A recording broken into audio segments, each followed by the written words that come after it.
purihin, ngalan niya ay dakilain. Panginoon ay purihin, ngalan niya ay dakilain. Panginoon, ikaw ang may likha ng langit, dagat at lupa, ng buwan, araw at mga bituin, tanang ilalang sa papawirin. Panginoon ay purihin, ngalan niya ay dakilain. Panginoon ay purihin, ngalan niya ay dakilain. Ngalan niya ay dakilain.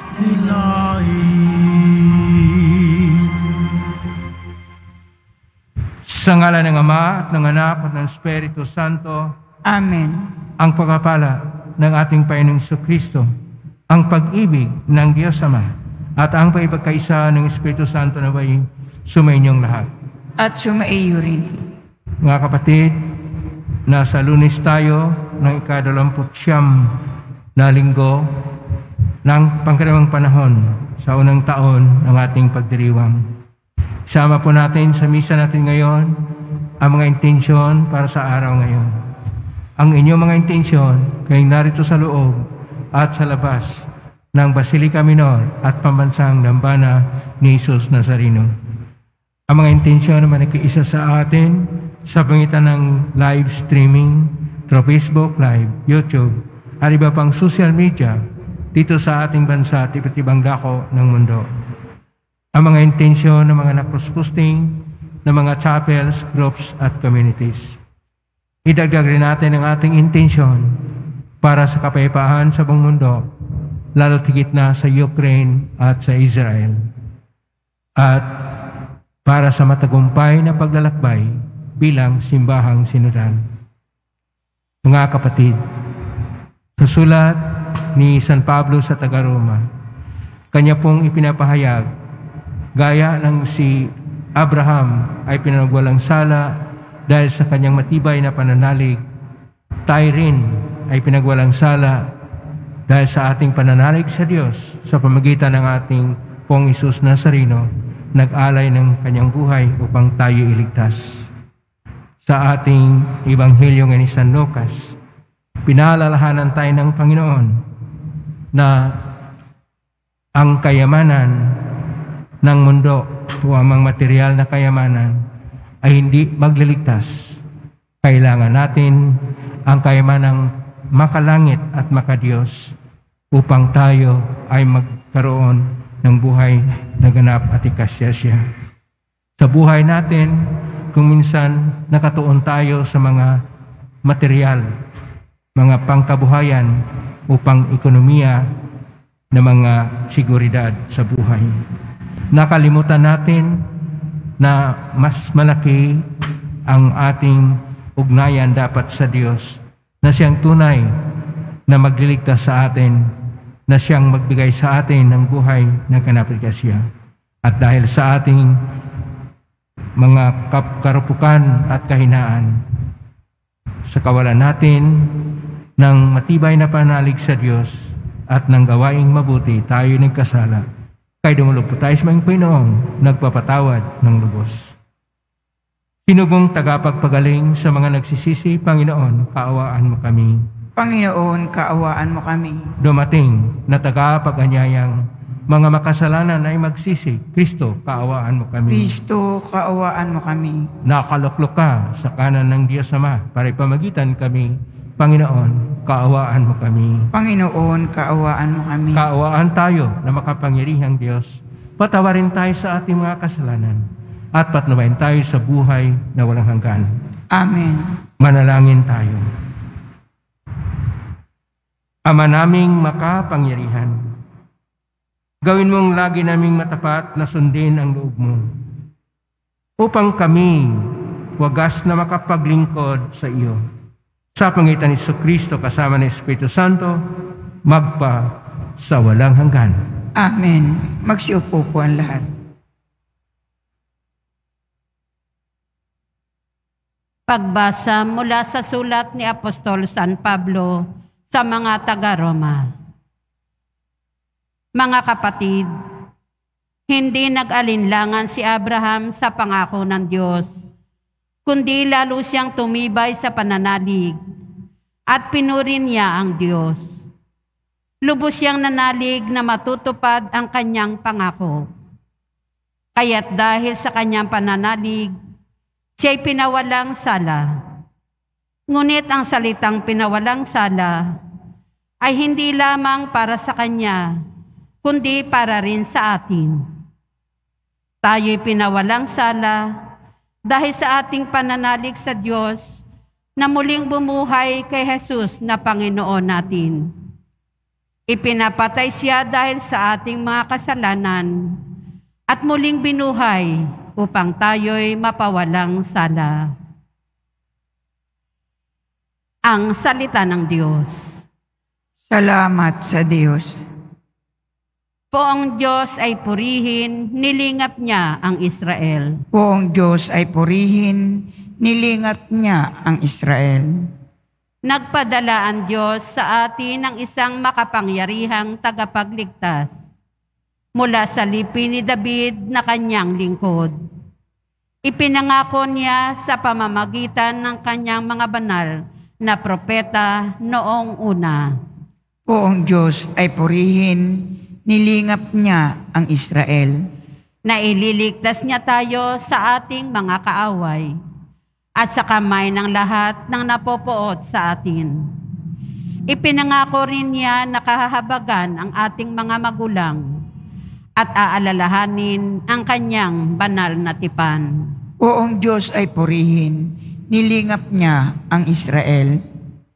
Yan ang sumpang binitiwan niya sa ating amang si Abraham, na ililigtas tayo sa ating mga kaaway, upang walang takot na makasamba sa Kanya at maging banal at matuwid sa Kanyang paningin habang tayo'y nabubuhay. Poong Diyos ay purihin, nilingap niya ang Israel. Magsitayo po ang lahat.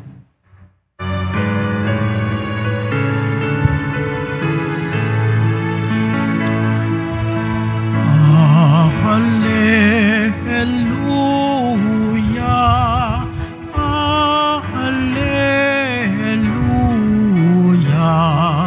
hallelujah,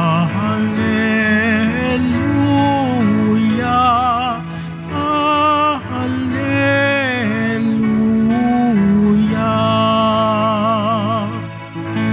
Mapalad ang mga dukha na tanging Diyos na lumikha, ang pag-asa at adhika. Alleluia, alleluia, alleluia, alleluia.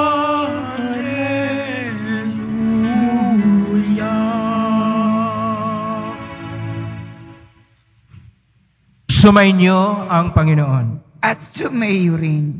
Ang mabuting balita ng Panginoon ayon kay San Lucas. Papuri sa iyo, Panginoon.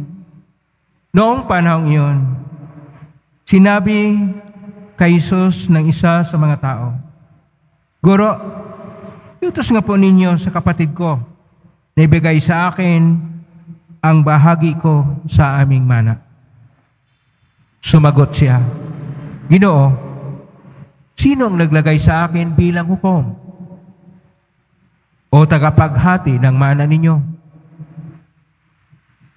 At sinabi niya sa kanilang lahat, Mag-ingat kayo sa lahat ng uri ng kasakiman, sapagkat ang buhay ng tao ay wala sa laki ng kayamanan. At pagkatapos ay sinaysay ni Jesus ang talinghagang ito Ang bukirin ng isang mayaman ay umani ng sagana. Kaya't nasabi niya sa sarili, ano ang gagawin ko? Wala na akong paglagyan ng aking ani. Gigibain ko ang aking mga kamalig at magtatayo ako ng lalong mas malaki. Doon ko ilalagay ang aking ani at ari-arian at sabihin ko sa aking sarili, ayan, marami na akong ari-arian. Hindi na ako kukulangin habang buhay. Kaya't mahinga na lang ako. Kakain, iinom, at magsasaya. Ngunit sinabi sa kanya ng Diyos, hangal, sa gabing ito'y babawian ka ng buhay. Kanino mapupunta ang mga bagay na ihanda mo? Ganyan ang sasapitin ng nagtitipon ng kayamanan para sa sarili. Ngunit dukha naman sa paningin ng Diyos. Ang mabuting balita ng Panginoon. Pinupuri ka namin, Panginoong Hesukristo. Magsiupo po ang lahat. Isang magpagpalang araw po sa inyong lahat. Purihin po natin ang ating Pong Hesus Nazareno.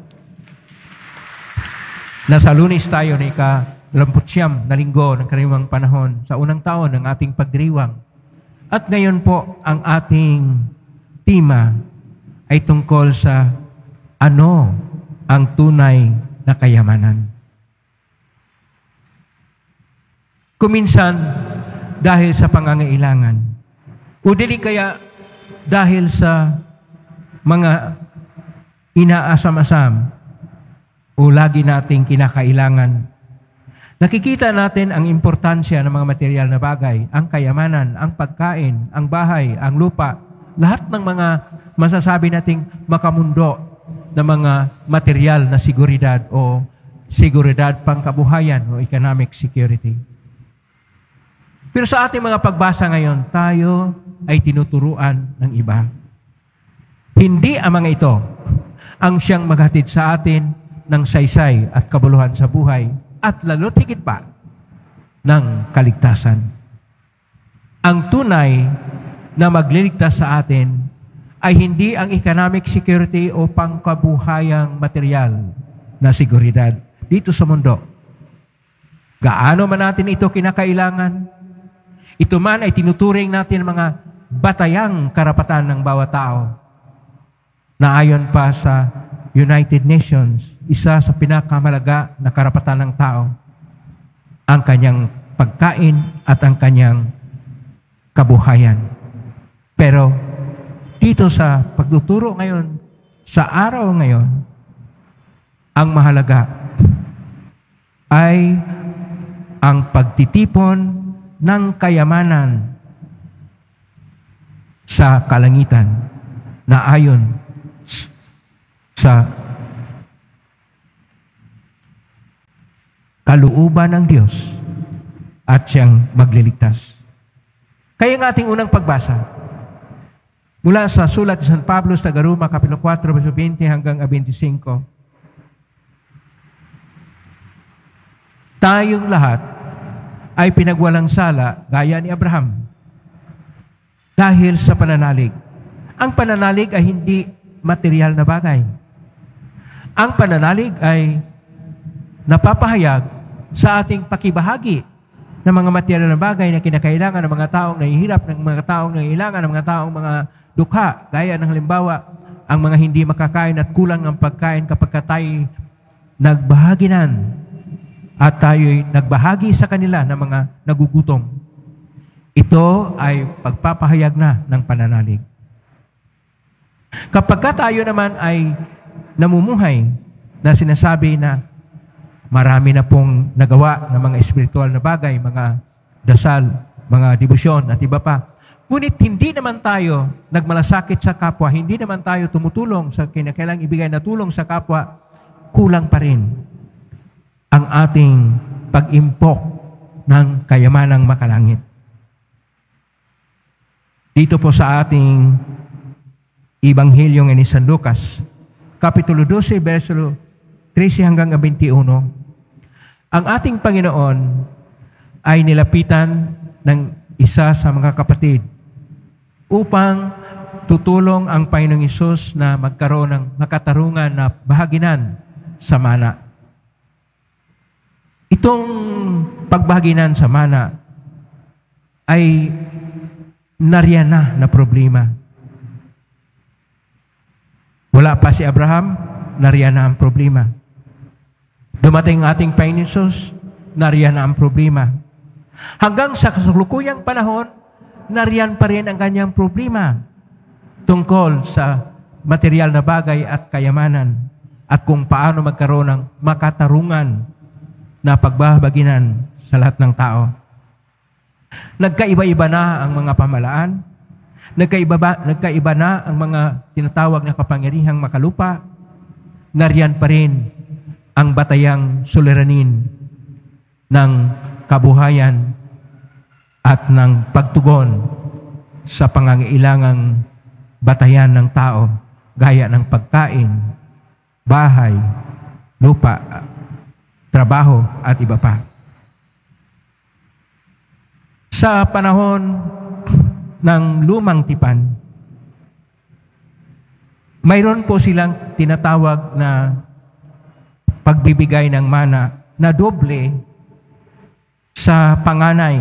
Ito yung tinatawag na right of the firstborn na mabasa po natin sa aklat ng Deuteronomio, Kapitulo 21, verso 17, na doble ang panganay sapagkat kung wala na ang kanyang tatay, na ang mga lalaki kasi ang magbibigay ng economic na seguridad, ang isang bahagi ng mana, kasi doble yung sa panganay, ay para sa pagtulong sa buong pamilya.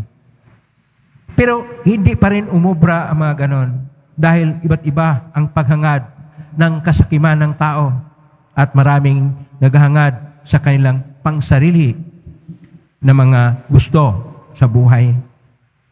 Dahil ang mana ay nagpapatibay kung kaninong pamilya siya, kung kaninong bahagi siya, at kung ano ang kanyang seguridad ayon pa sa unang aklat ng mga hari, Kapitulo 21, versikulo 1 hanggang 3, na ito ang magbibigay sa kanya ng seguridad na mamuhay ayon pa sa aklat ng mga bilang, Kapitulo 27, verso 1 at sumusunod. Pero sa panahon ng ating Panginoon, dumating na ang Mesiyas, ating pong Hesus Nazareno, ganon pa rin ang problema. Kaya lumapit itong kapatid na maging tagapamagitan ng ating Panginoon. Pero sabi ng ating Panginoon na huwag magkaroon ng paghumaling sa mga bagay dito sa mundo at magkaroon ng kasakiman para sa mga material na bagay. Kasi kung minsan, mayroong mga pampolitika na kahulugan ito. Kung titingnan natin kung sino yung mayaman, kung sino yung may malaking pag-aari, kung sino yung pinakapopular at mayaman, ay siyang mailuklok sa mga upuan ng lahat ng pamalaan sa buong mundo. Kaya, kinakailangan itong tingnan sa isang panibagong paraan. Kaya ang ating Panginoon ay nagbigay ng talinghaga sa isang tao na super yaman na dahil sagana ang kanyang ani at pinalaki ang kanyang panglagyan ng kanyang mga ari-arian. Ngunit sinasabi ng Panginoon, hindi pa niya matikman ang sagana ng kanyang kayamanan, kukunin na siya ng Panginoon. Ibig sabihin, mamatay na siya. Saan ngayon pupunta ang kanyang mga pinaghihirapan? Pero kung ang kanyang ginagawa ay ang pamahagi sa kapwang nangangailangan, kapag ang kanyang ginagawa ay pagmalasakit at pagbibigay sa kapwa na nangangailangan ng kanyang tulong dahil siya ay mayaman naman, siya ay nag-impok ng mga bagay-bagay na walang hanggan o makalangit na mga tulong, makalangit na pag-iimpok. Sapagkat hindi po makaligtas ang lahat ng mga bagay-bagay dito sa mundo.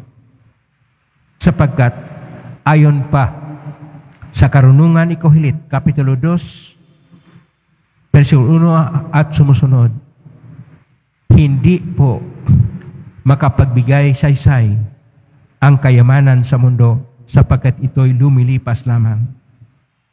Kaya ang kinakailangan natin, una, iyon ang sinasabi ng ating Panginoon, ay pagkaroon ng kayamanang makalangit. Na una, ito yung pagsunod ng ating Panginoon na hindi magmataas sapagkat sinabi ng ating Panginoon, kung sino yung gustong maging mauuna sa lahat, ay dapat maging huli. Ebanghelyo ni San Mateo, Kapitulo 20, verso 27. At mas maganda ang magbigay kaysa tatanggap.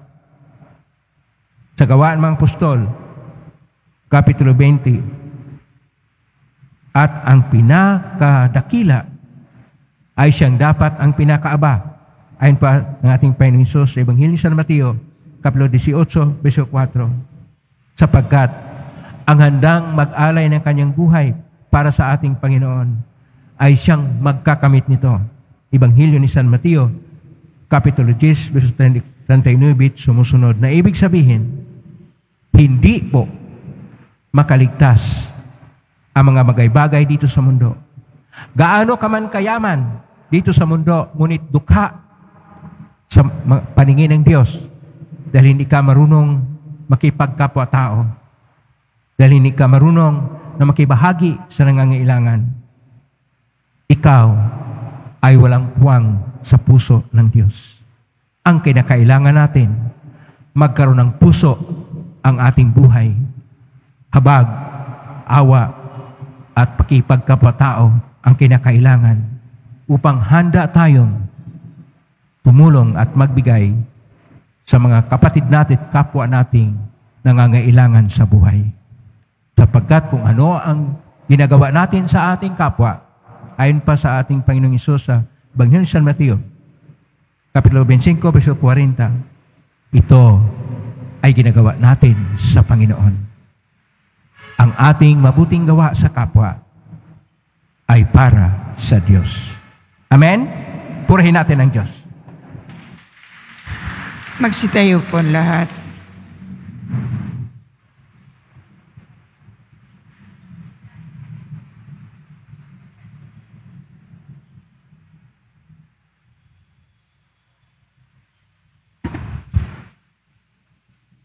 Minamahal kong mga kapatid, may pananalig na walang maliw sa pagkalinga ng Diyos sa atin. Buksan natin ang ating mga puso upang higit nating maunawaan ang mga bagay na mas dapat nating pahalagahan sa ating buhay. Atin pong itutugon, Ama, paunlarin mo kami sa iyong pamamaraan. Ama, paunlarin mo kami sa iyong pamamaraan. Ang Santo Papa, mga obispo, mga pari at mga relihiyoso, naway patuloy na ipadama ang presensya ni Kristo sa buong daigdig sa pamamagitan ng simpleng pamumuhay. Manalangin tayo. Ama, paunlarin mo kami sa iyong pamamaraan. Ang katarungan at pagkakapantay-pantay naway isulong sa pamamagitan ng mga pagbabagong politikal, panlipunan at pangkabuhayan. Manalangin tayo. Ama, paunlarin mo kami sa iyong pamamaraan. Tayo naway maging sensitibo sa mga nakaaangat sa buhay at matuto tayong magbahagi ng ating yaman sa mga dukha. Manalangin tayo. Ama, paunlarin mo kami sa iyong pamamaraan. Ang mga may sakit at mga nagdurusa, naway makadama ng kayamanan ng presensya ng Diyos sa kanilang buhay. Manalangin tayo. Ama, paunlarin mo kami sa iyong pamamaraan. Ang mga yumao, naway biyayaan ng awa ng Panginoon ng liwanag. kapayapaan, at kapahingahang walang hanggan. Manalangin tayo. Ama, paunlarin mo kami sa iyong pamamaraan. Sa tahimik, idulog natin sa Panginoon ang ating mga sariling kahilingan.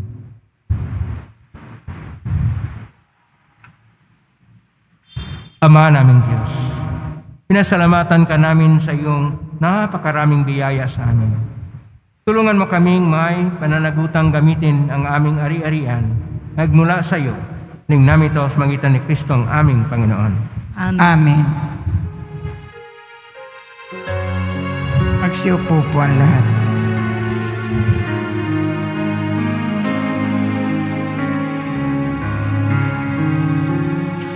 Kitong alak at tinapay ay handog sa'yo, Ama.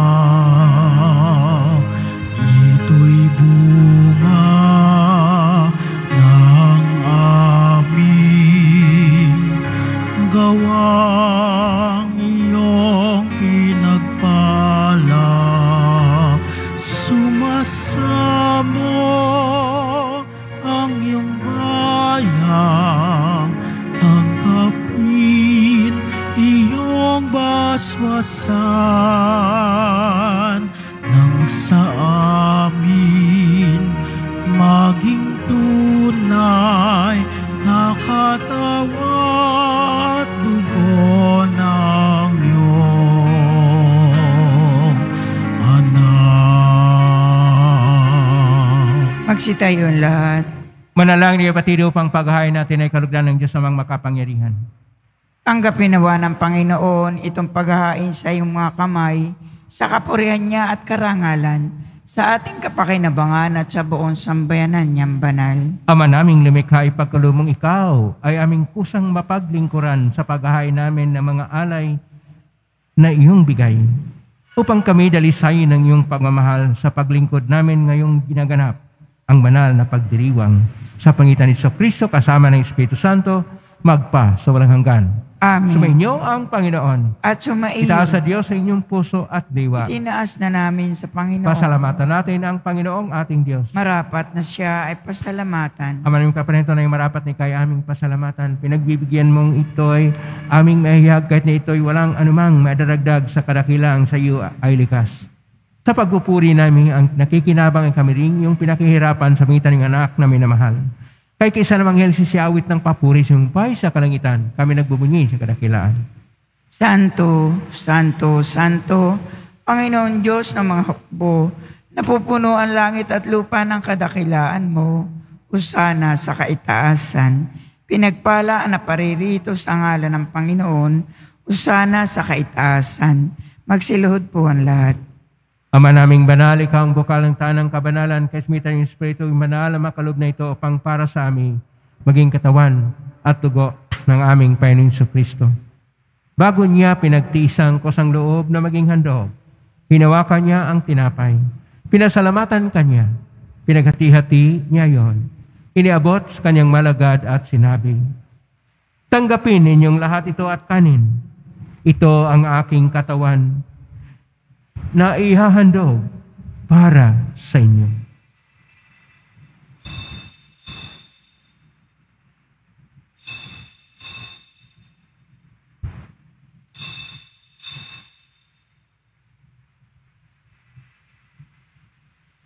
Gaya naman na matapos ang hapunan, hinawakan niya ang kalis, muli kanyang pinasalamatan. Inabot niya ang kalis sa kanyang malagad at sinabi, tanggapin ninyong lahat ito at inumin. Ito ang kalis ng aking dugo ng bago at walang hanggang tipan. Ang aking dugo na ibubuhos para sa inyo at para sa lahat sa pagpapatawad ng mga kasalanan. Gawin niyo ito sa pag-alala sa akin.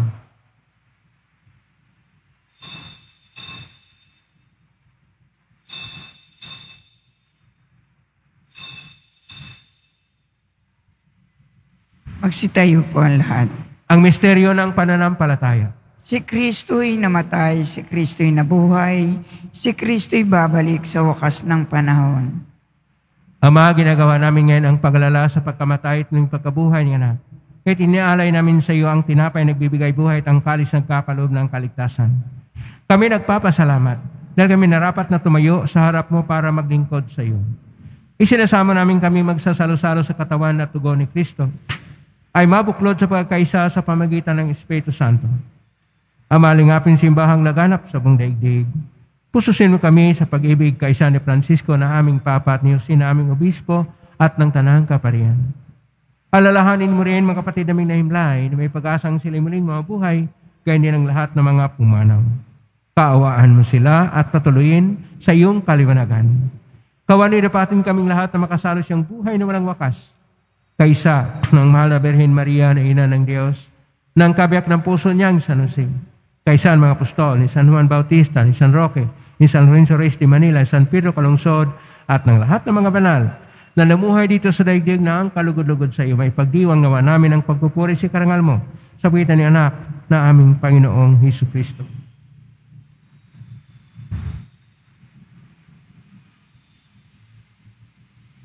Sa pamamagitan ni Kristo, kasama niya at sa Kanya, ang lahat ng parangal at papuri ay sa iyo, Diyos Amang makapangyarihan, kasama ng Espiritu Santo, magpasawalang hanggan. Amen.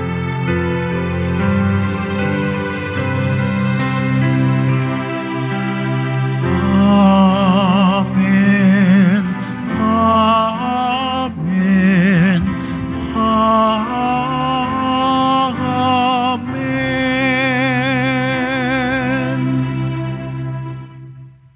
Sa tagubilin na galing na utos at turo ni Jesus na natin at Diyos, ipahayag natin ng lakas loob. Ama namin, sumasalangit ka, sambahin ang ngalan mo. Mapasamin ang kaharian mo. Sundin ang loob mo dito sa lupa para nang sa langit. Bigyan mo kami ngayon ng aming kakanin sa araw-araw at patawarin mo kami sa aming mga sala para nang pagpapatawad namin sa nagkakasala sa amin at huwag mo kaming ipahintulot sa tukso at iadya mo kami sa lahat ng masama. Niling namin kami iadya sa lahat ng masama, pagkaluban ng kapayapaan araw-araw, iligtas sa kasalanan at sa lahat ng kapahamakan, samantalang aming pinanabikan ng dakilang araw ng pagpapahayag ng tagapagligtas naming si Jesucristo. Sapagkat iyo ang kaharian at ang kapangyarihan at ang kapurihan magpakailanman. Amen. Panginoong Jesucristo, sinabi mo sa mga apostol, kapayapaan ang iniiwan ko sa inyo, ang aking kapayapaan na binibigay ko sa inyo. Tunghayan mo ang aming panampalataya at huwag ang aming pagkakasala. Pagkalooban mo kami ng kapayapaan at pagkakaisayin siyong kalooban, kasama ng Espiritu Santo, magpa sa walang hanggan. Amen. Ang kapayapaan ng Panginoon ay laging sumainyo. At sumaiyo rin. Magbigayin kayo ng kapayapaan sa isa't isa. Kapayapaan sa inyo. Kordero ng Diyos na nag-aalis ng mga kasalanan ng sanlibutan, maawa ka sa amin. Kordero ng Diyos na nag-aalis ng mga kasalanan ng sanlibutan, maawa ka sa amin. Kordero ng Diyos na nag-aalis ng mga kasalanan ng sanlibutan, ipagkaloob mo sa amin ang kapayapaan. Magsiluhod po ang lahat. Ito ang kordero ng Diyos. Ito ang nag-aalis na makasalanan ng sanlibutan. Mapalad ang mga inaanyayahan sa piging ng kordero. Panginoon, hindi ako karapat-dapat magpatuloy sa iyo. Ngunit sa isang salita mo lamang ay gagaling na ako. Katawan ni Kristo. Amen.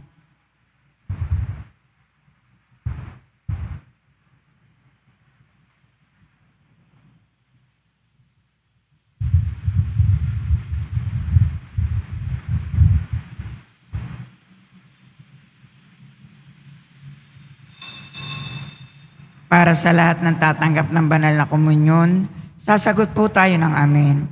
Pagkasabi ng pareo ng lay minister ng katawan ni Kristo at isubo agad sa bibig bago umalis sa harapan ng pareo ng lay minister. Sumunod po tayo. Maraming salamat.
sa'yo,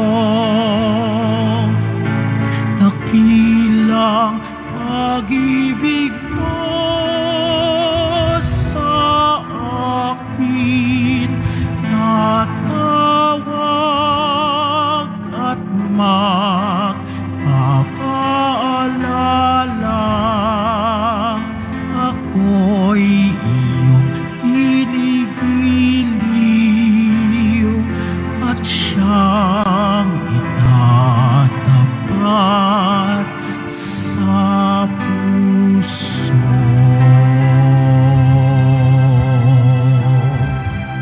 Announcement.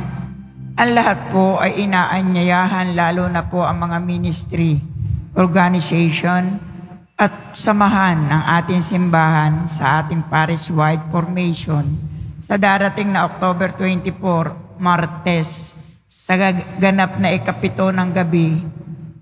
Dito po sa ating simbahan, ang tema ay Translation Roadmap, isang panawagan para sa pagpapanibago tungo sa simbahang nakikinig.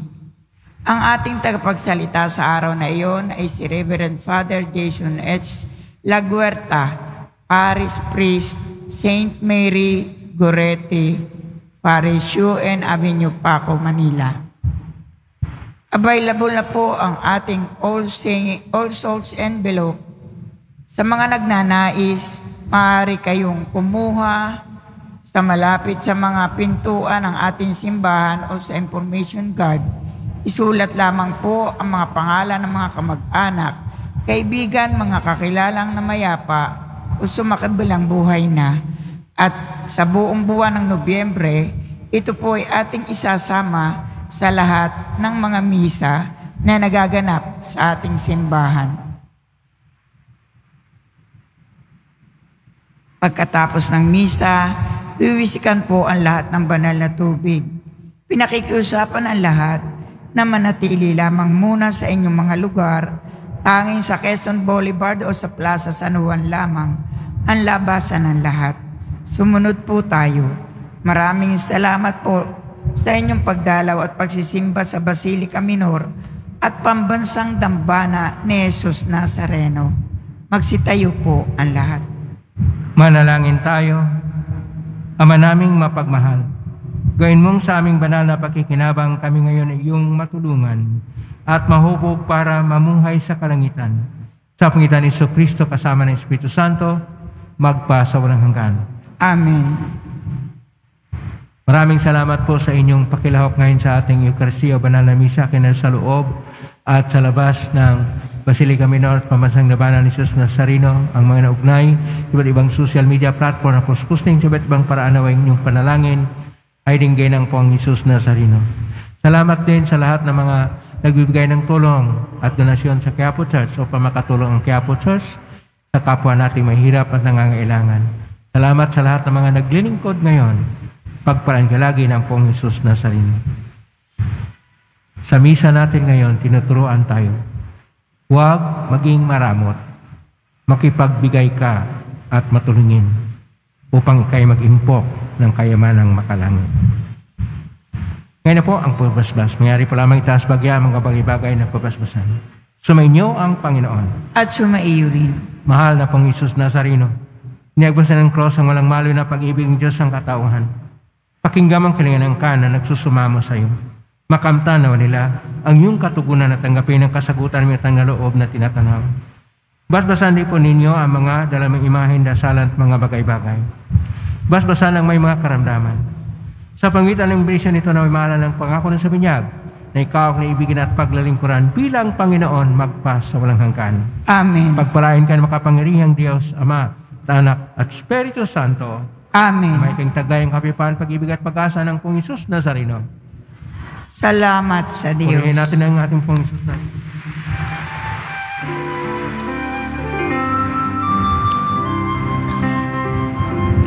Nuestro Padre Jesus Nazareno, sinasamba ka namin,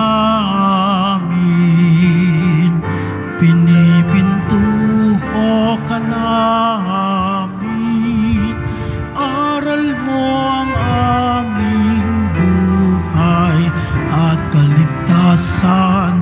Nuestro Padre Jesus Nazareno, iligtas mo kami sa kasalanan. Ang krus mo kinamatayan ay sagisag ng aming kaligtasan. Nuestro Padre Jesus Nazareno, dinarangal ka namin. Nuestro Padre Jesus Nazareno,